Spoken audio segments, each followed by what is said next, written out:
The biggest shooter of 2016, an absolute mountain of success video game launch to one of the worst reviewed games ever. How could this happen? Today we dive back into Overwatch 2 to experience the game after years away from anything Overwatch. To try to answer, does it deserve the hate that it seems to get? This is not war. This is liberation. Boom, it's updated. We get a pre-released content installed message, and my first thought is, what kind of spyware have I gotten on my PC now? There's no new content Oh, it's the Warcraft crossover event. All shall suffer. And we are a day early. This is good and bad because I think it's a pretty nifty idea to have some of their World of Warcraft themes come over to the Overwatch title. But the bad part about this is, even if our experience is terrible today, we're going to have to come back and check out the new stuff since it's only one day away, aren't we? Immediately, the game launches a trailer, which was unexpected. Hello, Terrence! But already, it was looking like the media team that was doing the video work had been putting in the work. I am Juno. We have much to discuss. This is actually great. It had captured my attention. I have seen pictures, but Earth is so much more beautiful in person. Oh, the sand here reminds me of home. There are some people I have been advised to avoid. Mother said all dogs were cute. Perhaps she was mistaken? And it made the experience of turning the game back on after all these years feel super cool. And I need that Reaper skin. That's our first goals for today. 1, we're going to check out all the new content. And 2, we're going to aim to get that Reaper skin. I will reap your soul.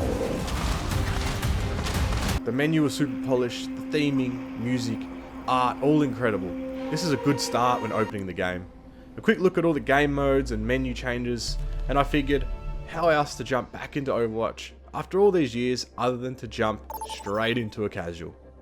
The game queue popped fast, quicker than I would have guessed. We will play all the different roles today, but I want to start off by being a great help to my team and battle alongside them as we push for the win as a DPS character. So I chose Genji. No, I'm joking. I chose Hanzo. But, okay, bad joke. I'll tell you who I want. There's nothing wrong with Genji or Hanzo. I just remember them having a stereotype of running off and doing their own ninja trick shot stuff.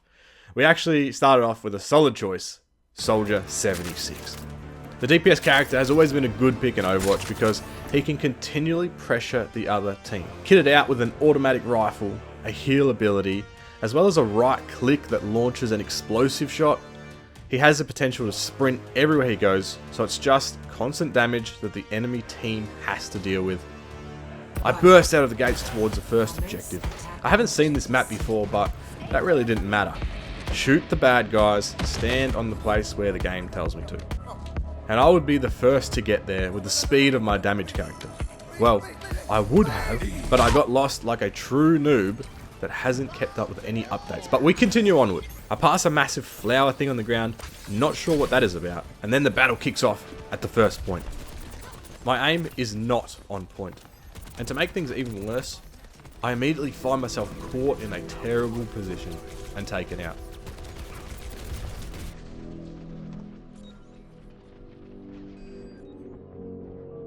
I was only in the fight for a few seconds, and now my team is down on damage. But they held it off, and when I ran back after respawning, we took control of the point. I see another one of these flower things, and I'm like, what actually is... Whoa! I'm up in the sky. 1 kill for me on their support Zen. 1 death for me. They steal the second control point, but I then get my ultimate powered up for the first time. It's ready. The ult for Soldier 76 is a lock-on aim. If the enemy team is not behind the wall, then all I have to do is look in their direction and they will have me completely locked onto them, like I'm running hacks. I get up to a high point and I pop my ability and lay down the fire.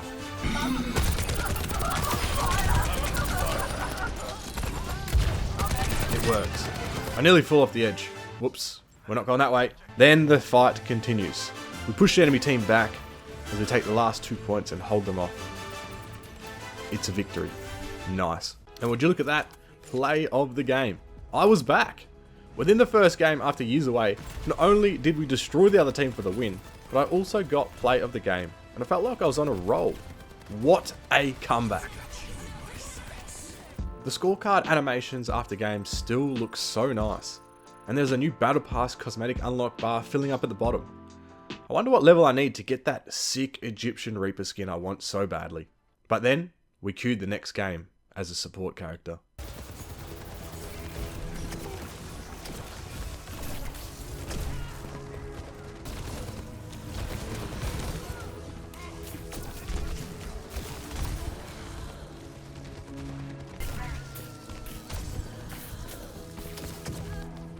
Maybe my first game back was just luck. Maybe I was carried before. I really did try as a healer here, but was my team just running off on me and dying, I thought? But no. As the game went on, it was clear that the enemy tank was just bullying me, leaping towards me every chance he could, and I found myself not being able to deal with it at all. It was definitely my fault. It was the first indication of the changes Overwatch 2 had compared to the first one I used to play. You see, there used to be 2 tanks back in the day. A team of 6. On either side, the 2 tanks, 2 healers, 2 damage characters. But now that there's only 1 tank on each side, it means that they just feel super powerful. Able to withstand so much more damage compared to everyone else. I'm not sure how I feel about this change, and right now, I was getting destroyed. I went from having a really good point just before to now, I'm not even sure about this game anymore.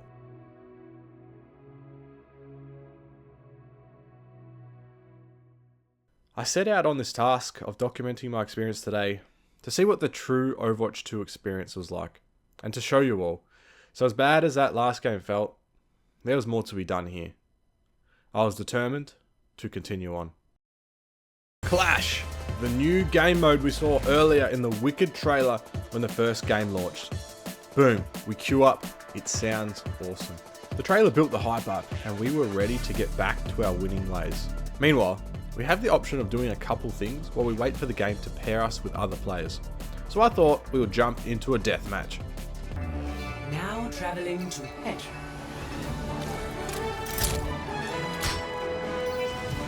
It would be a cool way to warm up, to get the aim on point, and keep things fun while we wait. We join in. I pick Widowmaker because boy oh boy, don't we all love a good quickscope sniper session. I was ready to take some heads off of any unlucky people that decided to go against me, but there was no one in here. We waited, but not a single other soul joined. No bots, not one player, not even for a second. We just sat here by ourselves, waiting. Was this really a dead game? It shouldn't be, I thought.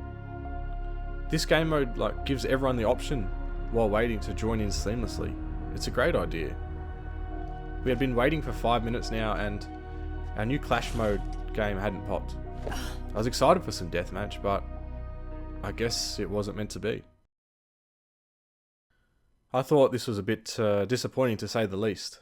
I know they have the ability to put in computer controlled bots at least, and then players can take these spots when they do queue in, but we just sat there, alone.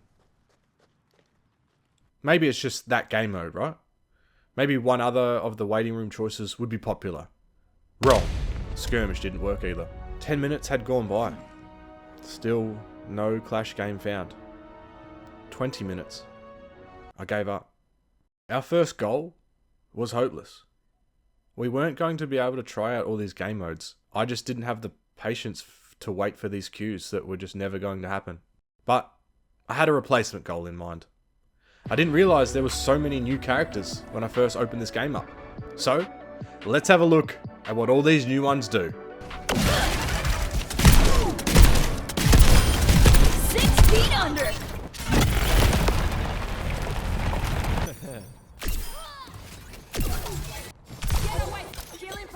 Goal complete. Try out the new characters. Well, except for one. This is not war. This is liberation. But I've got something in mind for him later. I'd found some new favourite characters now. I clicked on missions. I hadn't seen this game mode before. Was it like completely new? If you want to live in peace, you must be prepared for war. I was excited. I knew people had been asking for PvE missions for ages, where instead of just fighting each other in matches the whole time, instead you could work together to complete different scenarios. It would be great. I watched the Horizon Zero Dawn the Overwatch intro video, and we loaded into a cool interactive room. I was afraid of this. Null sector is attacking cities all over the globe. I am updating the world map with the latest developments. Our new agents are standing by. I have added new entries to the Intel database. Where we can select what we want to do. Except we can't. World map initiated. I will report global threats here. You have to pay for them all. This kind of sucked. As a player coming back in to check out the game after a very long break, I just wasn't willing to start paying for things to do. And that amazing Reaper skin that I really wanted from before, well, it didn't seem to have a way that you were able to get it without paying for as well. So that was another goal that we weren't going to achieve. Could you imagine the potential of what could be possible with Overwatch though? Like, look at this mega robot from the trailer. A massive PvE boss battle mode. How cool, I thought. We still had one role to play, and it was the one I was most excited for. Tanking. I used to play Overwatch 1 a lot back in the day, including competitive mode. And I have the memory that tank role was the one most suited for me. It was the choice that I performed on the best compared to support or doing damage. It was time to queue as the final job I hadn't tried yet. And it was time to try one of the coolest looking, most unique characters that I saw earlier and hadn't tried just yet. A quick read of the different abilities. Yep, no idea what any of that meant, but let's work it out.